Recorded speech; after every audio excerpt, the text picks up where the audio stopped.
स्वास्थ्य केन्द्र अव्यवस्था को नहीं तातरे लोके केन्दुझर जिला घसीपुरा ब्लॉक साईकुल स्वास्थ्य केन्द्र अव्यवस्था को नहीं स्थानीय लोके असंतोष प्रकाश करने सह अभियोग आनिछंती।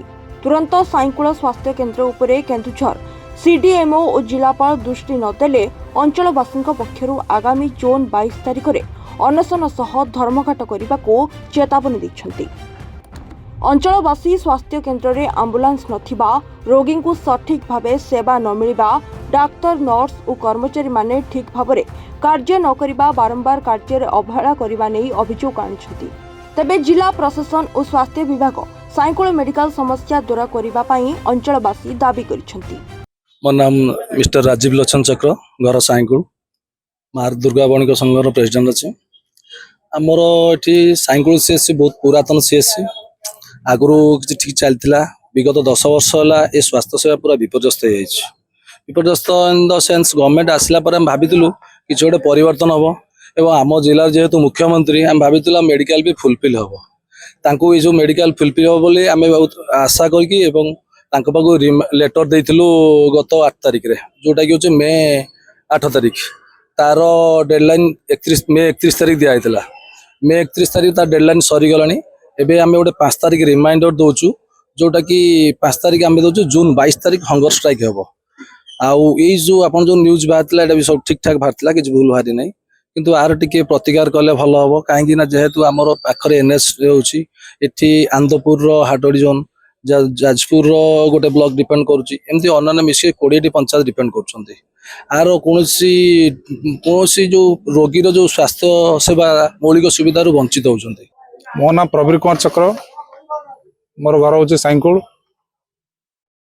मोर कहवा कथा ये आमर जो बाजार कमिटी अच्छी, बाजार कमिटी मुझे सेक्रेटरी एवं ये होती राजू होती प्रेसिडेंट। मोर कहवा कथा जे आमर ये जो आप देखुं गोष्ठी स्वास्थ्य केन्द्र साईकुल, ये हूँ पाखापाखि 20 रू 25टा पंचायत आपर निर्भर कर। किंतु दुखर विषय जे आज की 5 वर्ष पाखापाखि जीव ये गोष्ठी स्वास्थ्य केन्द्र को कहीं भी आड़ नयन अनुना। बार बार आम दृष्टि आकर्षण करते प्रशासन तार किसी भी माने फरक पड़ूना। एवं एनएच कर ये पाखरे जेते एक्सीडेंट केस सब आसूची मेडिकल को सांगे सांगे ताको स्थानांतरित कराउची आंदपुर एवं कटक। किंतु एम्बुलेंस जो 2.5 मास है ये ड्रॉप करा जायछि, एई एम्बुलेंस को लेकिन अन्य आड़े कोठी एंगेज करछंती।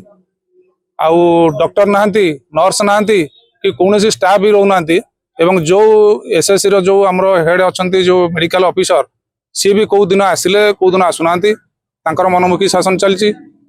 तेणुक यही प्रकार अव्यवस्था जो एटी रोगी पूरा हतसंत होउछंती। कौन कह तो सब तलू उपर सब चोर। जिते आमर सरकार चेंज है भाविलु ये किसी डेभलप हम मेडिकल ये तो बेसी डाउन होगा जाऊँगी। ये कुकुर बेड्रे शोची, सिक्यूरीटी मानकर मैंने नंगड़ा सिक्यूरीटी मैंने बुलूँ मानते जो ड्रेस दिखाई डिपार्टमेंट तरफ से पिंधु ना। डॉक्टर मद पिके गड़ुंट, नर्स अवस्था न कह भल गोटे कि सब बस नंगला नृत्य चलती। आहरी नाना प्रकार पूरा विशृंखला ये कुकुर शोची बेड मैंने कौन तार कहुए लाइन कटिगले रोगी गोटे निजे टर्च लगे नर्स मैंने इंजेक्शन दौरान सब प्रकार अव्यवस्था।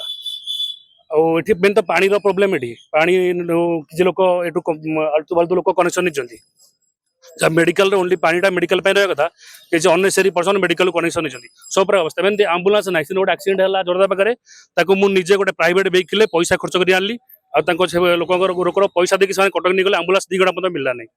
आठ कौन दुख कर कहीपर आपको नहीं जोटा आम कुकुर विषय जोटा अभियोग आम से प्राय 30 तारिख रू सब सीसीटीवी फुटेज देखिलुनी। आमर तो प्राय बेड्रे सबुदिन पेसेंट प्राय रोच आम से जानलु जो गोटे प्रिवियस गोटे पुराना फटोटा से छाड़ी। आउ जोटा आप जोटा कहले जे डाक्तर मैंने ठीक समय आमर जेहेतु डाक्तर स्टाफ भी बहुत कम आपंकर ब्लॉक सीएससी अनुसार डाक्तर को देखले आम देखिले 4 जन डाक्तर अच्छा ब्लॉक सीएससी तुलन में। एटा माने बहुत माने कहबा कले आम जी मैंने दरकार माने ब्लॉक सीएससी ये जी मैंने पेसेंट लोड आसूची से अनुसार आमर माने मेन पावरटा एते नहीं। तथापि आम सब माने चेष्टा चलैचु लोक मान गोटे ठीक भाव में सर्विस देवु, आम हॉस्पिटल कैंपसटा केमती गोटे क्लीननेस मेंटेन करूँ, ସବୁବେଳେ ଆମେ ସେ ମିଟିଂ ବି ଡାକୁଛୁ ରେଗୁଲାର ଆମେ ସେ ଯୋଉ ଅନ୍ୟ ଷ୍ଟାଫ୍ ମାନେ ପାରାମେଡିକାଲ ମାନଙ୍କୁ ଆମେ ସଚେତନ କରୁଛୁ ଦେଖ ଏଇ ଜିନିଷଟା ଆମର ପ୍ରିଭିୟସଲି ଯୋଉ ଇସ୍ୟୁଟା ହେଇଥିଲା ସେ ଜିନିଷ ରିପିଟ୍ ନ ହଉ ଆମେ ସେତେବେଳେ ସବୁଠୁ ଗୋଟେ ଆଲର୍ଟ ହେଇକି ରହିବା ସମସ୍ତଙ୍କର ସହଯୋଗ ନେଇ ଦରକାର ତେଣୁ ଆମର ଷ୍ଟାଫ୍ ମାନଙ୍କର ଯୋଉଠି ବା ଯାହା ସବୁ କାଗଜ ପତ୍ରରେ ହଉଛି ନା ସଠିକ ଭାବରେ ଏହାର ନାଇଁ କାଗଜ ପତ୍ର ନା ଆମେ ତ ଚେଷ୍ଟା ଚଲେଇଛୁ ମୁଁ କହିଲି ଆପଣଙ୍କର ଯେହେତୁ ଆମ ମେନ୍ ପାୱାରଟା ବହୁତ କମ୍ ମୁଁ ଗୋଟେ ଏକ୍ଜାମ୍ପଲ ମୁଁ ଆପଣଙ୍କୁ କହିଲି 4 ଜଣ ଡାକ୍ତର ଅଛନ୍ତି ଆପଣ ନିଜେ କୁହନ୍ତୁ ବ୍ଲକ ସିଏସିରେ ଯେ ସବୁ ପେସେଣ୍ଟ ଯୋଉଟା ଆସୁଛି ଆମେ ଯୋଉଠି ପେସେଣ୍ଟକୁ ଯେମିତି ସର୍ଭିସ ଦେବା କଥା ଯେମିତି ଦେଖିବା କଥା ଆମେ ସେଟା କରିପାରୁଛୁ ଯେତେବେଳେ ପେସେଣ୍ଟ ଲୋଡଟା ବେଶୀ ହେଇଯାଉଛି ଡାକ୍ତର ଯଦି ମନେକର ଓପିଡିରେ ମନେକର ବର୍ତ୍ତମାନ ପେସେଣ୍ଟ ଲୋଡ ସାର୍ ମନେକର 2-3 ଜଣ ଡାକ୍ତର ବସିବା କଥା ଯଦି 2-3 ଜଣ ଡାକ୍ତର ବସିବା କଥା ଜଣେ ଡାକ୍ତର ବସିକି ଦେଖିଲେ ସେଇ ଜିନିଷଟା କେବେ କଣ କରିପାରିବ କୁକୁର ଘଟଣାଟାକୁ କେମିତି ଦେଖିଛୁ ଆଜ୍ଞା କୁକୁର ଘଟଣାଟା ବେଡରେ କୁକୁର ଗୋଟିଏ ପଟରେ ରୋଗୀ ନାଇଁ କେମିତି ଦେଖୁଛନ୍ତି ଆପଣ? ନାଇଁ ସେଟା ତ ଆମେ ଦେଖିଥିଲୁ ଯେହେତୁ ପ୍ରିଭିୟସଲି ଆମେ ଦେଖୁଛୁ ପୁରୁଣା ଇଏଟା ଆମେ ସେ ବିଷୟରେ ପାରାମେଡିକାଲ ମାନଙ୍କୁ ବହୁତ ଥର ବି ମିଟିଂ ବି ଡକେଇଛୁ ଆମେ ବି ସେଟା ଆଲର୍ଟ କରୁଛେ ଯେ ସେ ଜିନିଷଟା ଯେମିତି ରିପିଟ୍ ନ ହୁଏ ଆଗକୁ এটা ଗୋଟେ ବହୁତ ଅସୁନ୍ଦର କଥା ଯଦି ମେଡିକାଲ ବେଡରେ ଯୋଉଠି ପେସେଣ୍ଟ ଶୋଇବେ ସେଠି ଯୋଉ କୁକୁର ଶୋଇବା ସେଟା ଆମକୁ ବି ବହୁତ ଗୋଟେ ଲଜ୍ଜା ଲାଗୁଛି ଆମକୁ ଗୋଟେ ଖରାପ ଲାଗୁଛି ତେଣୁ ସେଇ ଜିନିଷଟାକୁ ବାରମ୍ବାର ତାଙ୍କୁ ବି କହୁଛୁ ଯେ ଜିନିଷଟା ଆଗରୁ ଫ୍ୟୁଚରରେ ଆଗକୁ ରିପିଟ୍ ନ ହୁଏ ସେଥିପାଇଁ ସମସ୍ତେ ଗୋଟେ ସଚେତନ ରହିବେ ପାରାମେଡିକାଲ ମାନେ ବାରମ୍ବାର ସେଇ ଜିନିଷଟାକୁ ସେଇଟା ତ ବାରମ୍ବାର ଆମେ ବି ତାଙ୍କୁ ବି ମିଟିଂ ବି ଡକେଇଲୁଣି ସେଇ ଜିନିଷଟାକୁ ଆମେ ବି ଅନୁଭବ କରୁଛୁ କି ବେଳେବେଳେ ବି ହଉଛି ମୁଁ ବି ବେଳେବେଳେ ମଝିରେ ମୁଁ ଆସିଥିଲି ଡ୍ୟୁଟି ଆସିଥିଲି ଦେଖିଲି ବି ଯେ ଆମର ସିକ୍ୟୁରିଟି ମାନେ ଅନ୍ୟ ପାରାମେଡିକାଲ ଷ୍ଟାଫ୍ ମାନେ ଠିକ୍ ସମୟରେ ବେଳେବେଳେ ବି ଡ୍ୟୁଟି ଆସିପାରୁନାହାନ୍ତି ଆମେ ସେଇ ବିଷୟରେ ତାଙ୍କୁ ବାରମ୍ବାର ବି ମିଟିଂ ବି ଡକେଇବି ତାଙ୍କୁ ଆଲର୍ଟ ବି କହିଛୁ ଯେ ଏଇ ଜିନିଷଟା ରିପିଟ୍ ନ ହୁଏ ସେଥିପାଇଁ ତାଙ୍କୁ ବି ବାରମ୍ବାର ପାଇଁ ଆମେ ବେଶୀ ମାନେ ୱାର୍ଣ୍ଣିଂ ବି ଦେଇଛୁ କେନ୍ଦୁଝର ଜିଲ୍ଲା ଆନନ୍ଦପୁରରୁ ରାଜକିଶୋର ସାହୁଙ୍କ ରିପୋର୍ଟର୍ସ ଟୁଡେ।